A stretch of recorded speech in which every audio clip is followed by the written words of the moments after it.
James McCune Smith made history by becoming the first regularly educated colored physician in the United States.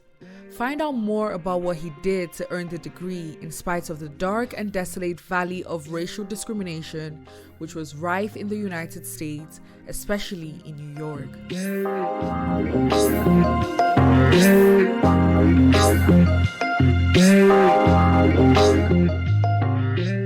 Smith was one of the African Americans born into slavery on 18th of April 1813 in Manhattan. In 1827 by the Emancipation Act of New York. Although the liberation did not diminish the segregation the blacks had to battle with.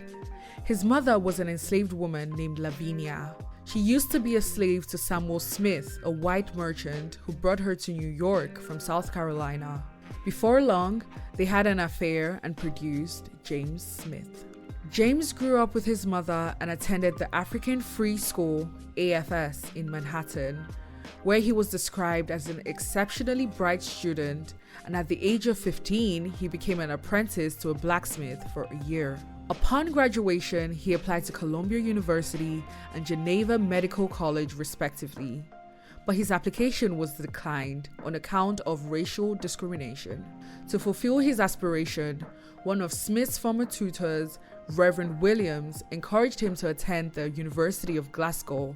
Astonishingly enough, Smith received financial support from the black community and from his AFS connection. As a consequence, he enrolled and completed his studies at the University of Glasgow, and what's more, he obtained a bachelor's degree in 1835, a master's degree in 1836, and a medical degree in 1837.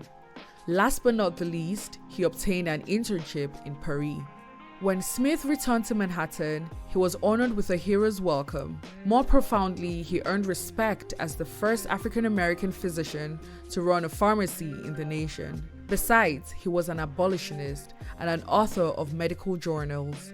He was aptly described as a man of firsts, for he was always the first to break barriers and boundaries. Indeed, he was an embodiment of determination. In the early 1840s, he married Malvina Burnett. Funnily enough, both of them were of African and European descent, traditionally called mulatto. The couple had 11 children, but only 5 made it to adulthood. And as he became economically successful, he built a house in a predominantly white neighborhood. Incidentally, he was not only a physician, he was also a creative writer. As an abolitionist, he delivered lectures to disprove pseudoscientific affirmation concerning black inferiority. Together with that, he spoke highly of African Americans and foretold their transformational impact. Interestingly, Smith was the medical doctor of the Colored Orphan Asylum. He served for 20 years and ensured that there were significant enhancements in medical care. Smith lived his final years in Brooklyn after he and many black families left Manhattan owing to the 1863 draft riots. He died of congestive heart failure in 1865.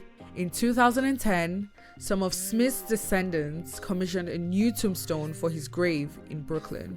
Thereafter, they honored him and their African American roots.